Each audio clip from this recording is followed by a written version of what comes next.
Na ką, tai sveiki gyvi dar kartelį. Šiandien sugalvojau tokią temą. Pakalbėti apie mokymasi iš medijos, mokymasi iš socialinių tinklų, mokymasi iš televizijos. Pradžioje noriu Jums užduoti klausimą. Ką dažniausiai matome per savo tuos stebuklingus ekranus, kuris gali būti ant sienos pakabintas, kuris gali stovėti ant stalo, kuris gali būti mūsų rankoje, tai gali būti koks nors planšetė ar telefonas, nesvarbu, nes visur, ar būtų toks ekranas ar toks, mes gauname kažkokią tai informaciją. Gauname tą informaciją stebėdami kitus žmonės. Yra tokia socialinio išmokimo teorija, dar vadinama modeliavimas. Ką tai reiškia? Tai reiškia, kad mes, kiekvienas žmogus, ar tai būtų vaikas, ar paauglys, ar suaugęs, mes mokomės stebėdami kitą žmogų, stebėdami kitus žmonės. Ir ką matome tose ekranuose? Kaip sakant, matome žmonės, kurie pritraukia dėmesį, kurie kūrė kažkokį tai turinį ir jų užduotis yra pritraukti dėmesį, kad kuo daugiau būtų žiūrovų. Nes nuo to priklauso reklama, o nuo reklamos priklauso finansai. Tad natūraliai pasižiūrėjus iš tos pusės, tai medijų, tų visų transliacijų, visų video, filmų, serialų, laidų, kažkokių tais informacinių laidų, laisvalaikio laidų, nesvarbu. Jų tikslas turėtų būti pritraukti žmonės. Ir ką mes matome tose ekranuose, ką dažniausiai ten matome, jeigu yra kažkoks tai pramoginis, galbūt netgi šou, žaidimas ar dar kažką, dažnai matome žmonės su, kaip čia dabar gražiai pasakyti, su kažkokiais tai sunkumais.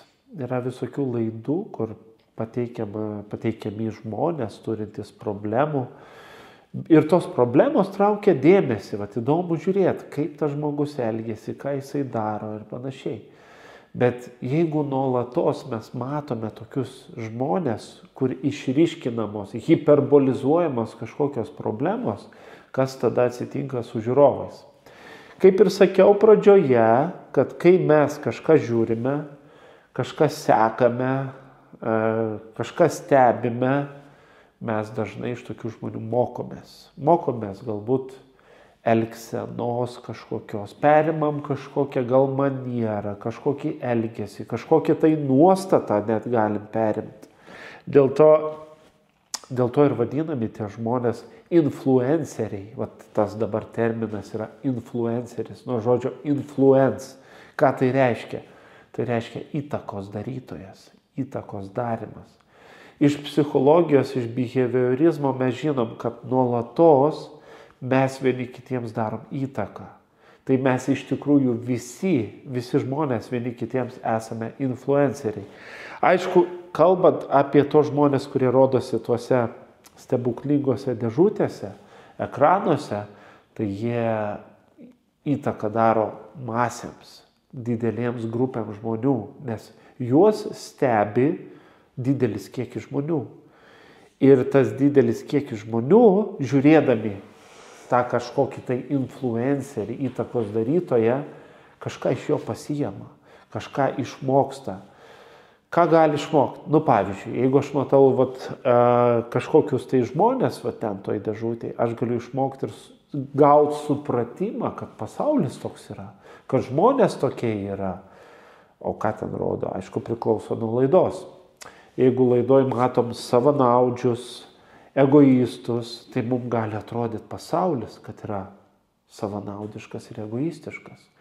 Jeigu televizijoje rodytų žmonės, kurie ištiesia pagalbos ranką, rodo rūpestį, meilę, daro gerus darbus, Tai žmonės stebėdami tokias laidas galėtų susidaryti įspūdį, kad wow, kiek yra gerų žmonių šiame pasaulyje. Ir va šitoj vietoj noriu jums užduoti klausimą. Tai kokių žmonių mes matom per tą stebuklingą dėžutę? Ar matom tokių autoritetingų žmonių, iš kurių galim iš tikrųjų kažką išmokti, naudingo, gero, morališko? Ar matom kaip tik priešingą pusę, kur mums parodoma, kad pasaulis yra baisus, pasaulis yra agresyvus, pasaulis yra savanaudiškas? Kokį pasaulį mes matome? Iš ko mes mokomės, iš kokių influencerių, iš kokių žmonių, kurie kalba tose dėžutėse? Mes žmonės galim atsirinkti, ką žiūrėti, ko klausytis, ką sekti, ko nesekti ir panašiai. Bet ne visiems taip paprasta atsirinkti, nes yra žmonių, kurie nežino, kas gera, kas bloga, nežino, ką geriau žiūrėti, kur aš galėčiau geriau pasimokyti, kad galėčiau paaugti kaip asmenybė, bet jie renkasi tą, kas populiaru. O klausimas, kas yra populiaru? Atsakymas paprastas, tas, kas pritraukia dėmesį. Žalingi įpročiai, jeigu kalbėtumėm apie rūkymą, alkoholį ir taip toliau, kodėl žmonės taip lengvai pasiduoda? Todėl, kad tai traukia dėmesį, greitas malonumas ir panašiai. Ir dauguma, žiūrėk, ir pasiduoda tas pats ir čia klausimas. Ar aš naudoju, gaištu ar negaištu savo brangų laiką ir kaip aš jį panaudoju. Aš nesakau, kad nereikia žiūrėti tokių laidų, kurios padeda atsipalaiduoti, pailsėti ir panašiai. Aš to nesakau. Yra labai, manau, tokių laidų, kur galima pailsėti, atitrūkti. Tik tai tu turėtum valdyti tą situaciją, kad pasirinktum iš tikrųjų, kas tau iš tikrųjų padeda atitrūkti ir nedaro tau neigiamos įtakos. Aišku, suaugusysis, kuris žiūri tam tikras laidas, jisai sakys, man įtakos nedaro, aš moku atsirinkti. Ir aš tas laidas žiūriu tik dėl pramogos, nes šiaip įdomu. Bet kartais, kai pakalbi su tai žmonėm, ir kartais netgi gali pastebėti, kad jie kažką pasiima vis tiek. Kažkokį mąstymo būdą, kažkokį tai manierą, kažkokį tai juokelį perima. Ir tą juokelį naudoja savo kasdienybėje ir tas juokelis yra įžeidžiantis kitus galbūt ar panašiai. Nes jisai mato, kaip tas kitas įžeidinėja kitus. Tai čia nieko tokio, čia per televizorių rodo. Tai gal ir man nieko tokio. Ir ypatingai jeigu kalbam apie vaikus, paauglius, kurie žiūri tam tikras laidas, filmus ar panašiai, kurie daro tam tikrą įtaką. Nes, kaip ir sakiau pradžioje, mes mokomės stebėdami kitus, nes tai yra natūralus mokymasis. Mes visą gyvenimą taip mokomės, taip tobulėjam, taip keičiamės, taip augame ir panašiai. Ir jeigu kalbant apie mažus vaikus, tai aišku, vaikai pradžioj, mažiukai vaikai daug ko mokosi iš savo tėvų. Paaugliai jau pradeda mokytis iš savo bendraamžių, iš kažkokių tai autoritetingų žvaigždžių, kurie tampa jų kaip ir tokiais mokytojais. Ir vėlgi klausimas, kokią žvaigždę tu seki, kokį dainininką, aktorių ar panašiai, koks jis yra. Ir tada šitoj vietoj dar kyla vienas klausimas.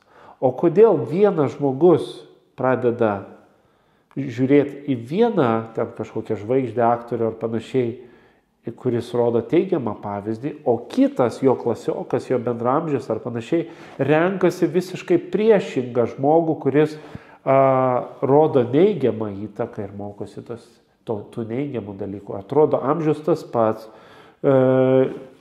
žmonės kaip žmonės, bet renkasi skirtingus dalykus.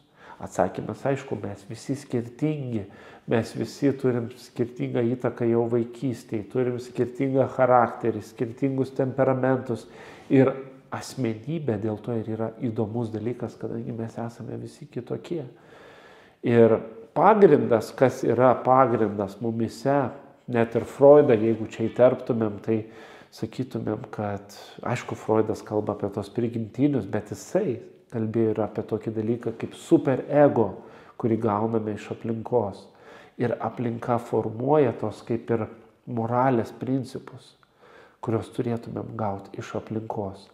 O kad juos gautumėm, tai tie autoritetai, tie žmonės, į kuriuos mes žiūrim, turi būti patys moralūs ir rodyti gerą pavyzdį.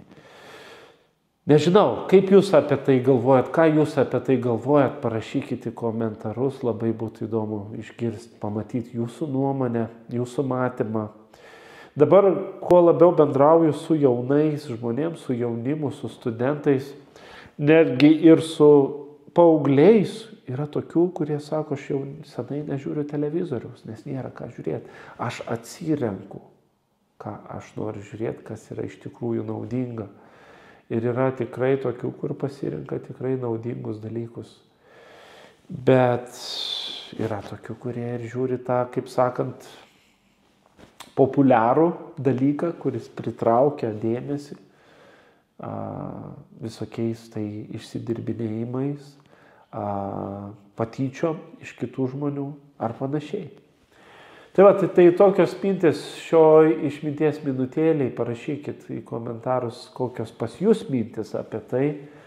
Dar pabaigai norėčiau priminti tokį Rollo May, kuris sakė, kad jeigu tada jau tais laikais, kai daugėjo ekranų, atsirado televizorius, atsirado tokia problema, kuri vadinasi vienišumas. Bet čia kitos laidos tematika.